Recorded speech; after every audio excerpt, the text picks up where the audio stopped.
Hi, good morning to everyone. It's me, Jem again. So, itong topic na to ay para sa mga anak na nakikinig dyan at sa mga magulang na nakikinig din dyan. So, para sa mga anak, I can suggest you just spend quality time with your parents.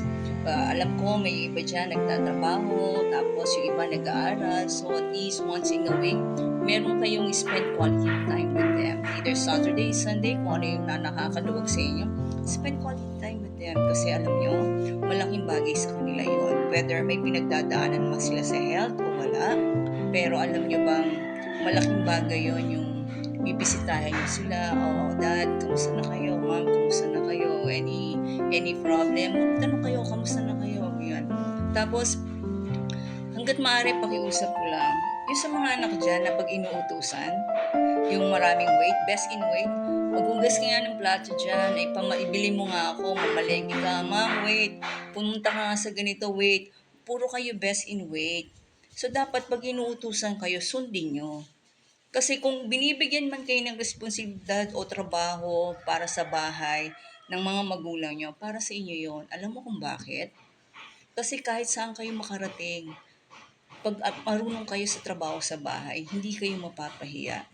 Pwede kayong bitawan ng mom nyo. Pero kung kayong mga magulang, binibaby nyo yung anak nyo, abay mag-isip kayo kasi hindi nyo natutulungan sila. Nagiging weak lang sila.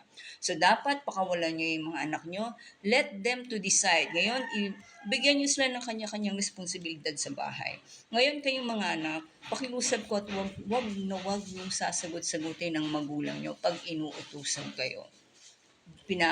Pinapag-aral kayo, binibigay kung ano yung mga pangailangan nyo, tapos hanggang sa makagraduate kayo, pakiusap ko lang, iwas-iwasan nyo yung pagsagot nyo na parang akala nyo alam nyo na ang lahat sa buhay, which is wrong. Andiyan dyan sila para i-guide kayo. Kayo, anak kayo. Ngayon, sila magulang. So, kung ano man ang pinapangaral sa inyo, sundin nyo. Kasi walang magulang na gustong may mangyaring masama sa anak nila. Okay? Ngayon, kung ikaw, anak, ay nagtatrabaho na maayos ang estado mo sa buhay, spend quality time with them. Kasi kung alam mong may pinagdadaanan sila sa health, wala, may pinagdadaanan yan o wala, spend quality time with them. Kasi we can never tell kung hanggang kailan nyo sila makakita at makakausap. Paano kung halimbawa ang tagal-tagal tapos yung nag-decide ka na, pagdating mo, wala na. Hindi na siya makakausap. Hindi na siya makakapag-reply sa'yo. What is the use? Alam mo yung maraming what if. Kung ako sa'yo yung what if na yung gawin mo, na pumunta ka sa magulang mo, bisitahin mo sila, Sabado at Linggo, and spend quality time, ipagluto mo sila, kung hindi nyo